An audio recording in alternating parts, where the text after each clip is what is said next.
Então, nesse segundo momento, né, a gente vai discutir sobre essas notas, né, a partir do enunciado, e vocês já deram essa nota, né, na interpretação, vou pular isso aí que a gente já adiantou um pouquinho por causa do tempo, mas já peguei a discussão. E aí, ó, eu queria que a gente primeiro agora fizesse uma análise e uma reflexão sobre esse enunciado. Eu sei que vocês aí pensaram, eu acho que essa questão tem algum problema. Que problema para vocês tem essa questão, pessoal? Queria que 3, 4 alunos falassem aí, podem abrir o microfone e dizer, professor, eu acho que essa questão tem esse problema ou não, ou a questão está correta. O que é que vocês acham que tem problema na questão ou que não tem problema? Me digam aí, por favor. Posso falar? Podem sim. Diga o nome, por favor, antes, para poder a gente Davi. debater. Davi. Eu fui o que reclamou da questão logo no início. Olha, eu creio que o maior problema na questão, o maior problema na questão é que ela, de certa forma, é confusa logo no início. Quando ela vai falar no enunciado que o artesão consegue produzir 15 ovos de Páscoa de 1 quilo e 20 de 500 gramas, ele diz que pode produzir, no caso, pelo enunciado, eu diria que ele consegue produzir os 2 por dia, certo? Só que como ele faz uma pergunta baseado na produção dele de ovos de 1 quilo, então, quanto tempo do dia ele leva para produzir esses ovos de 1 quilo, quanto ele levaria para produzir os de 500 gramas? Como é dividido o dia? Como eu poderia considerar? Tipo assim, se ele leva 1/3 para produzir o de 1 quilo e 2/3 de 500 gramas. Então, ele poderia produzir 3 vezes a quantidade de um dia, certo? No mesmo dia, sem produzir o de 500 gramas. Ou seja, a questão é um tanto quanto confusa e atrapalha na interpretação. Ok, Davi, obrigado. Quem mais pode dizer alguma coisa? Marta, né? Vou falar. As 3 pessoas, por favor. Eu também enxergo essa mesma coisa que Davi. Não dá para você... João Adolfo. Não é jogador? João Adolfo. Eu dei, cara, tu tá fazendo o que aqui nessa sala de aula? Tu é jogador, cara? João Adolfo. O que eu percebi foi a mesma coisa que Davi, que tipo, não dá para você saber quanto tempo ele leva para fazer um de 1 quilo e um de 500 gramas. Porque se ele produz 15 de 1 quilo e 20 de 500 gramas durante o dia, e ele só vai precisar fazer de 1 quilo, a gente precisa saber, tipo, o quanto tempo ele gastava para fazer os 20 de 500 gramas, para poder usar esse tempo e fazer mais ovos de 1 quilo durante o dia. Aí foi essa minha interpretação, também mais ou menos igual a de Davi, que não dá para você saber quanto tempo ele leva para produzir cada um de 1 quilo e cada um de 500 gramas, para poder fazer uma conta mais exata. Ah, beleza. Beleza, jogador. Terceira pessoa. Viu, professor? Só queria falar um negócio. É que se mudasse só esse I, Davi ainda. De novo, Davi. Se mudasse só esse I da questão, esse 15 ovos de Páscoa de 1 quilo, ou 20 ovos de 500 gramas por dia, já diminuiria, já melhoraria bastante. Tornaria ela muito menos confusa do que ela está aí apresentada. Uhum. Beleza. Ô, Davi, aí eu vou fazer uma pergunta para ti, Davi, agora. Beleza? Eu poderia dizer que esse artesão poderia produzir, por exemplo, 25 ovos, já que eu poderia dizer, se ele está produzindo 20 ovos de 500 gramas, então 20 ovos de 500 gramas é a mesma coisa de 10 ovos de 1 quilo. Então, obviamente, ele produziria 25 ovos por dia. Você acha que a gente pode fazer isso? Não. Você tá, nesse cálculo, você estaria fazendo só com base na massa do ovo, certo? Mas o tempo para moldar seria diferente. Durante algum... Se a gente tomar, certo, todo esse processo que leva o mesmo tempo para fazer cada ovo, mesmo o tempo que se levaria para moldar, por causa da área do negócio, várias coisas iam interferir nesse processo de moldagem do ovo. Mesmo que o peso seja diferente, a massa seja diferente. Eu não poderia só diminuindo a massa mudar a quantidade de ovos que ele produz. Tipo assim, digamos assim que ele leva 5 minutos para colocar na forma e leva mais 10 para montar cada ovo, certo? Agora vamos dizer que por ser menos massa, os ovos de 500 gramas, ele levasse 2 minutos e meio para colocar. Mas o tempo que ele vai levar para colocar, ajeitar o ovo seria diferente. Os ovos moldados, de certa forma, no formato que ele precisa ter. Então, você acha que a gente não pode interpretar desse jeito que eu lhe perguntei, né? Não. Beleza. Seria mais difícil do que só alterar isso. Ok. Quem mais, pessoal? Uma das meninas aí, né, representar aí o time feminino. Vamos lá. Ei, professor, e se fosse por caso de Davi? É Marta que está falando. Se fosse Fala, por Marta. caso de Davi, do que ele falou, para mudar só o início da questão, eu tenho que saber quantas horas ele trabalha por dia, entendeu? Eu acho. Uhum. Quantas Ok. horas ele trabalha por dia, porque ele não vai trabalhar 24 horas. Uhum. Só isso. Marta. Foi Marta, né? Marta? Sim, Falou? sim. Beleza, Marta. Obrigado. E mais, pessoal, mais uma menina agora. 2 meninos falaram, agora uma menina. Vai ficar 2-2. Quem mais? Vitória, Tatiane. E aí, pessoal? Vitória falando. Eu não vou mentir, eu pensei da mesma forma que o Robson tinha falado sobre o dos 20, porque ele não vai especificar quanto tempo ele está trabalhando. A questão não tá dizendo. Então, ele não vai levar em consideração nessa questão. Então, por isso que eu pensei da mesma forma. Se ele consegue fazer 20 ovos, 500 gramas, então ele consegue fazer mais 10 de 1 quilo. Levando em consideração que ele não vai dizer quantas horas vai trabalhar. Uhum. Beleza. Pessoal, vamos tentar refletir agora sobre essa questão, né? Essa questão aqui, ela traz para a gente muitas lições. Eu vou falar uma coisa aqui para vocês, mas não é no sentido de deixar humildade, não, tá? Vejam só. Eu elaboro questões há algum tempo, desde 2009, 2008, eu participei de um projeto, fiquei de frente da equipe de matemática, de umas Olimpíadas. Depois eu fui trabalhar, elaborei questões para o CAED, depois elaborei questões para o INEP, elaborei questões para concurso de professores, e já tenho, acho que, uma estrada de mais ou menos 12 anos de elaboração de questões. Se a gente pode observar essas questões aí, a gente vai ver o seguinte. Olhem só. É uma questão que a gente precisa refletir. Como a gente está elaborando esse nosso enunciado? A gente precisa refletir sobre isso. Como a gente está elaborando esse nosso enunciado? Quando ele fala assim, ó, um artesão consegue produzir 15 ovos de Páscoa de 1 quilo. A gente tem um probleminha aí, que é a unidade de medida, que ela é quilograma, né? Então, aí a gente precisa corrigir isso na questão.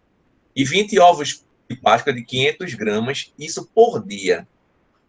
O que a gente vai refletir nesse primeiro momento é, quando uma determinada indústria, ela produz sempre aquela mesma quantidade, independente do pedido.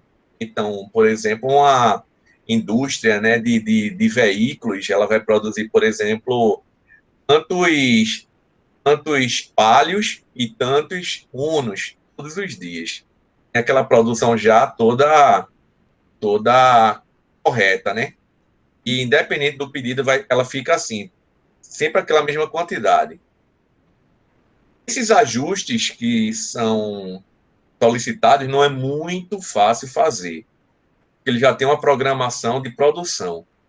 Nesse sentido, trazendo para essa questão, a gente também vai entender dessa mesma forma. E o artesão, ele produz todos os dias 15 ovos de Páscoa de 1 quilograma e 20 ovos de Páscoa de 500 gramas. Isso todos os dias, ele faz isso aí, ó. Independente do pedido, ele faz 15 ovos de Páscoa de 1 quilograma e 20 ovos de Páscoa de 500 gramas. A gente pode até dizer assim, mas professor, mas o artesão, que é uma pessoa, né, dependendo do pedido, ele pode mudar. Claro, no dia a dia ele pode mudar sim.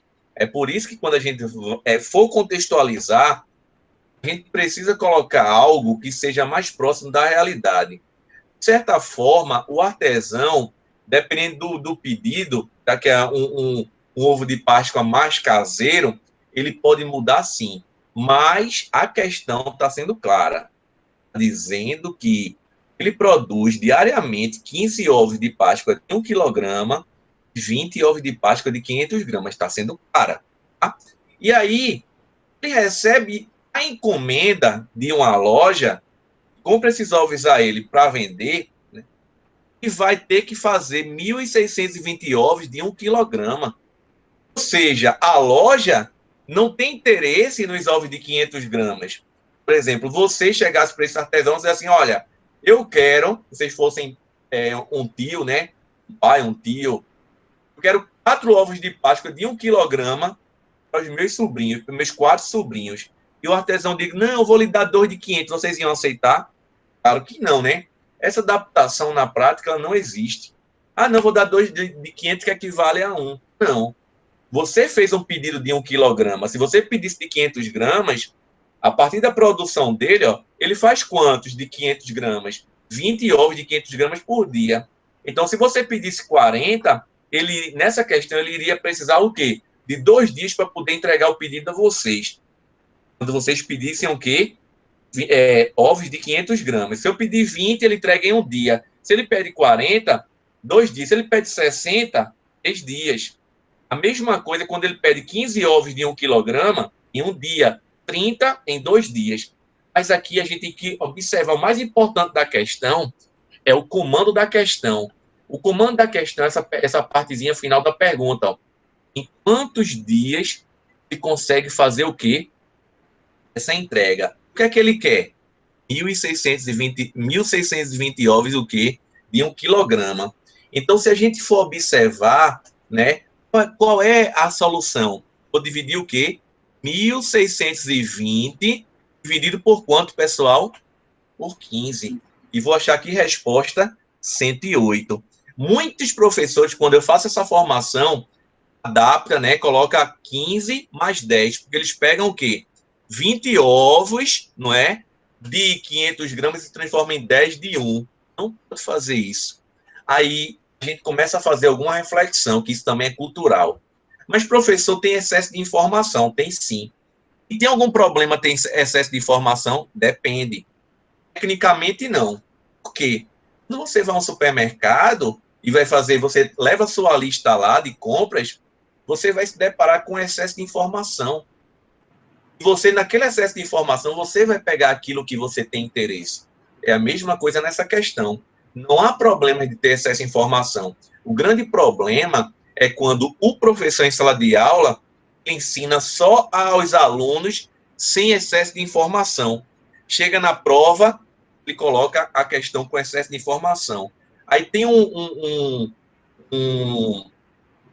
termozinho na didática da matemática, que é um elemento teórico de uma teoria chamada teoria das situações didáticas, que é chamado contato didático. Quando o professor ele ensina de uma forma, ele tem que avaliar da mesma forma. Então, se as questões do professor o tempo todo vêm sem excesso de informação, ele tem que colocar o que também na prova, nas atividades avaliativas, estanques, sem excesso de informação. Mas se o professor colocar com excesso de informação e sem excesso de informação, ele pode colocar também na atividade avaliativa dele com e sem excesso de informação. O grande problema é que a gente não está acostumado. A gente não está acostumado no enunciado a selecionar os dados.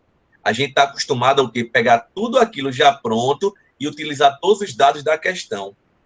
Mas ele pode colocar dados a mais e no comando o que é que ele quer. A gente tem que ter clareza. O que é que ele quer no comando? No comando ele quer o quê? Apenas 1.620 ovos de 1 quilograma. Quantos dias são necessários para poder ele receber essa encomenda? Eu vou dividir o quê? 1.620 dividido por 15, que eu vou chegar ao quê? A resposta é 108.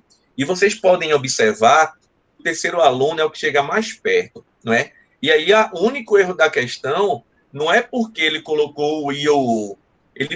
A produção dele é o quê? 1 quilo, 15 ovos de 1 quilograma e 20 ovos de 500 gramas. Essa é a produção dele diariamente. Agora, a gente pode contestar, porque até artesão, eu aceito a contestação. Por quê? Para não deixar que o aluno, muitas vezes, faça uma relação com algo muito do dia a dia, muito comum perto dele, e termine trazendo aquilo ali para atividade. A gente poderia botar aqui um outro contexto, no qual deixasse claro que, isso no momento de ensino, que essas produções acontecem o quê?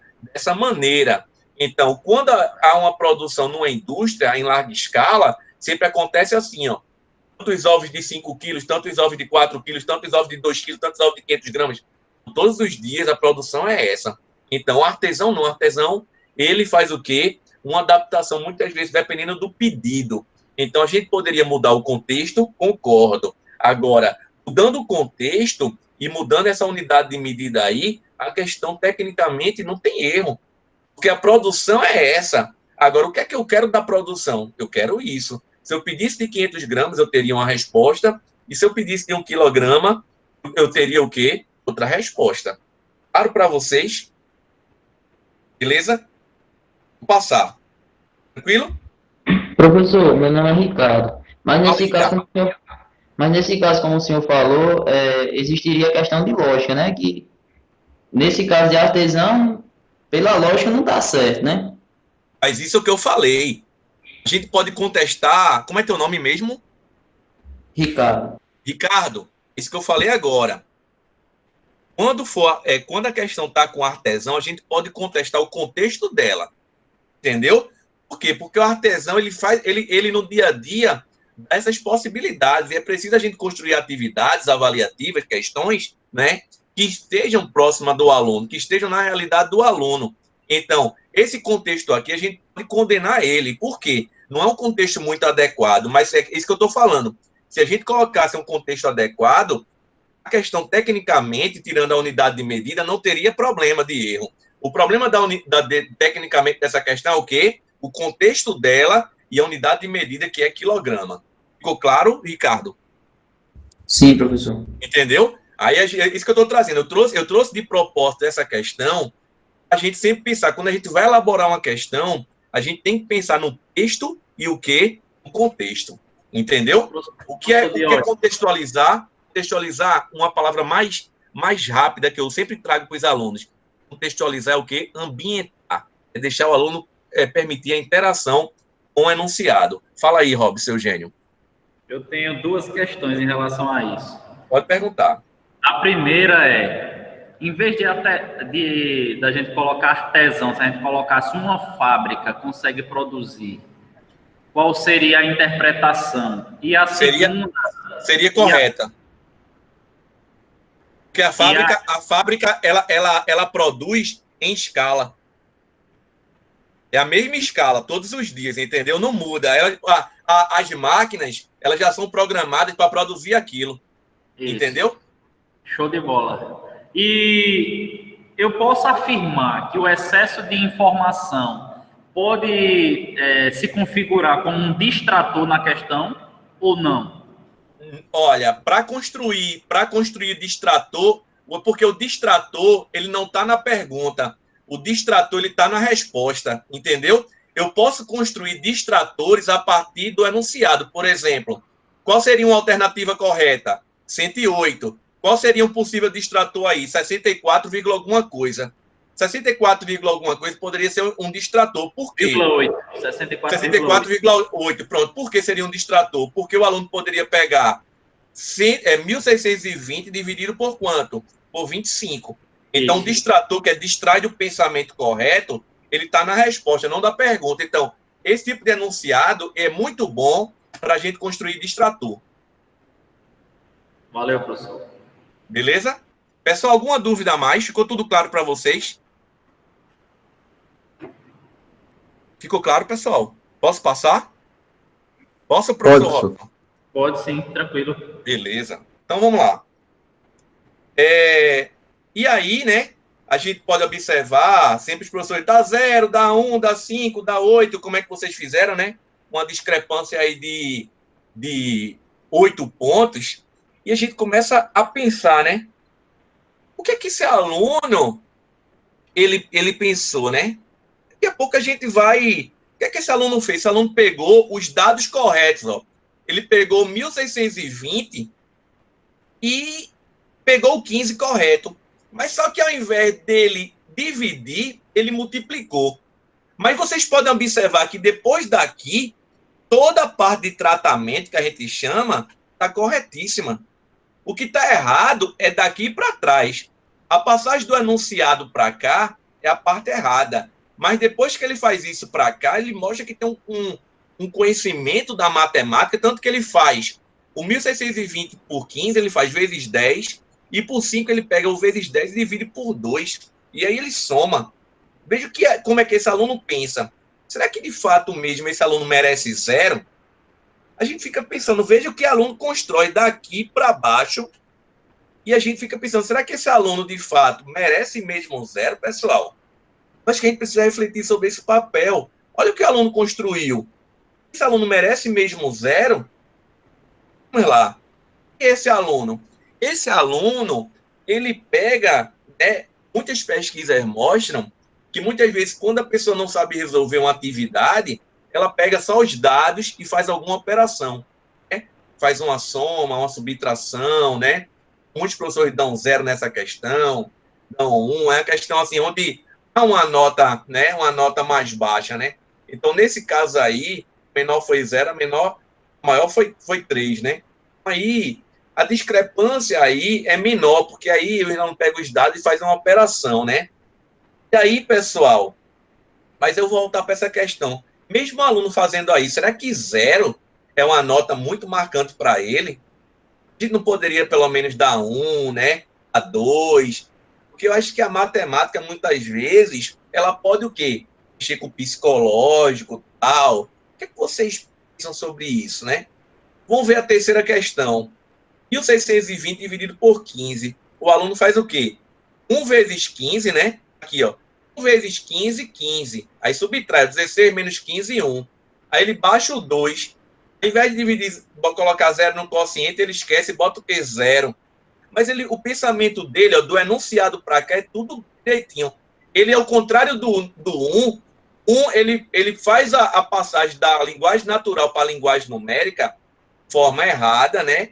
A gente chama de conversão, mas o tratamento é todo correto.